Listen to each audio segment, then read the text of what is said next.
আমায় কেন ধোঁকা দিয়েছো, কেন আমায় ছেড়ে চলে গিয়েছো? যাকেই তোমার হয় প্রয়োজন তারই তখন হও প্রিয়জন। তুমি আমায় কেন ধোঁকা দিয়েছো, কেন আমায় ছেড়ে চলে গিয়েছো?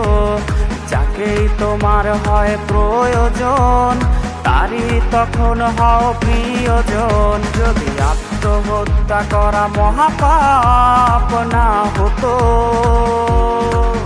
তবে তোমার আত্মাটা চিরকাল কেঁদে যেত। যদি আত্মহত্যা করা মহাপাপ না হতো, তবে তোমার আত্মাটা চিরকাল কেঁদে যেত।